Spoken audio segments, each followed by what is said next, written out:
Журналистер күні қарсаңында Қазақстан президенті атынан мемлекеттік арналар мен бақтарда жұмыс істейтін 65 журналистке пәтердің кілті табысталды.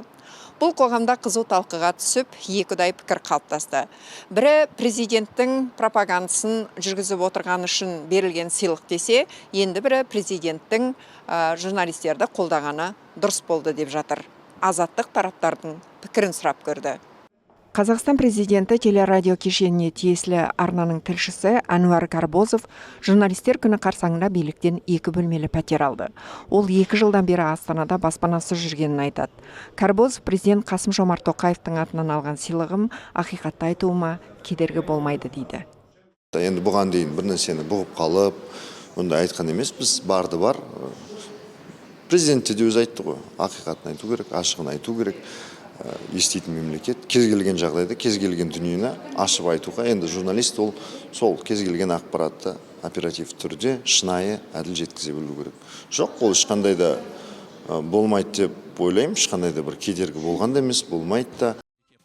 Пәтер алғандар тізімі әлі толық жарияланбады. Бірақ үйлі болғандардың 3-тен бірі биліктен мемлекеттік тапсырысты ең көп алатын Қазақстан ұлттық арнасының қызметкерлері. Енді сынау білмеймін, біз ақпарат тарату жұмысымыз. Ақпарат таратып, осы күнге дейін істеген жұмыс істей береміз. Енді ынталандыру әр жерде болу керек. Ұлттық арнада да мәселе жаңағыдай біз әр нәрсені қалай солай айтып жүрміз. Лайықты лайықсызын білмеймін, әйтеуір енді 10 жылдан артық істегеннен кейін баспанамыз жоқ оның үстіне шын. Бұл өте өзекті мәселе. Сол шешіп бергеніне корпорацияға жалпы жаңағы дара қорына алғыс айтамын. Журналистерге үйді президент жанындағы дара қор мен халық қайырымдылық қоры алып бергені хабарланды. Дара қоры былтыр шілдеде тіркелген. Оған президенттің іс басқарушысы Айбек Тәдебаев пен президент телерадио комплексінің креатив директоры әртіс Нұрлан Қоянбаев иелік етеді. Ашық дерек көзде халық қайырымдылық қорының құрылтайшылары Назарбаев әулетінің мүшелері Тимур мен Динара Құлбаевтар екені көрсетілген. Мемлекеттік арнадағы журналистердің биліктен пәтер алуын әріптестері әрқилы қабылдады. Мемлекетке қарасты каналдардың барлығы пропаганда жасайды деп айта алмаймын. Шыны керек, өйткені оның арасында өзімде танитын өте мықты журналистер бар. Сондықтан журналистердің объективтілігіне әсер етеді деп ойламаймын. Егер демократиялық ел болатын болсақ, сол пәтерді өз жалақысымен алуға мүмкіндігі бар да. Сондықтан да жалпы пәтер беру, арнайы бір қамқорлық жасау, бұл негізі дұрыс емес. Журналистика дегеніміз мына етікші секілді, ол да кәсіп. Мәселен, етікшілерге арнайы статус берудің қажеті жоқ қой. Олар кәсібін жасайды, жұмысын істейді. Журналистер де солай өзінің кәсібін жасап, жұмыс істеуіне мүмкіндігі бар. Бұл енді келер жылда жалғасады. Бұл деген не сөз? Келер жылы кішкене икемге келсеңдер, сендер де аласыңдар деген намек қой. Сондықтан енді көп адам ойланады енді бұдан кейін. Президент мақтап мақала жазуы мүмкін, сюжет жасауы мүмкін, сол үшін тізім келу үшін.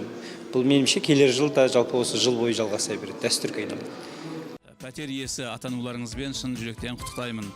Пәтер кілтін президент Тоқаевтың баспасөз хатшысы Руслан Желдібай мен ақпарат министрі Дархан Қыдырәлі табыстады.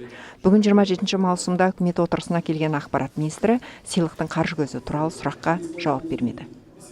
Ол енді дара қоры берді, сондықтан солардан сұрау керек шығар. Жалпы журналистерге бірінші рет беріліп отыр. Сондықтан оны тек қана журналистер емес, ішінде әртүрлі біздің операторларымыз бар, ұзақ жылдардан бері жүрген жалғыз баспаналар бар, әртүрлі осы масс-медиада қызмет етіп жүрген әріптестеріміз бар. Оларға құтты болсын. Басқа әріптестерімізге жұғысты болсын. Мәжіліс депутаттарының кейбірі журналистке бағалы сыйлық беру билікке тәуелділік тудыратынын мойындайды. Тілші болып жүріп мандат алған депутаттар әріптестерін қолдады. Это все зависит от совести журналиста. Бәрі журналисттің ар-ұятына байланысты. Мен қалай айтса, сол айтуды жалғастырып жүрген талай адамды білемін. Осылай тегін пәтер берген фактына мен бірінші рет естіп отырмын. Егер заңдық негіз болса, жағымды фактор әрине. Ал енді тәуелсіздік жөнінде айтар болсақ, дау жоқ. Белгілі бір тәуелдік болуы мүмкін. Кешегі бастаманы мен өте қолдаймын. Өте дұрыс болды. Журналистерге берілгендер қарай ол манипуляция, жаңағы манипуляция жасау басқа дегенге ол ойлаймын. Әр журналистің өзінің ұстанымы, ішкі ұстанымы. Пәтер алғанына өз басым қуаныштымын.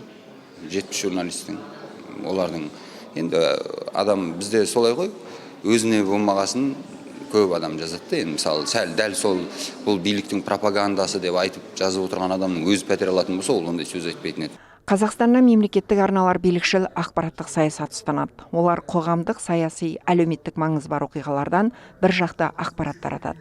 Биыл Қазақстан шекарасыз тілшілер халықаралық ұйымның сөз еркіндігі рейтингінде 12 саты төмендеп 134-ші орынға тұрақтаған.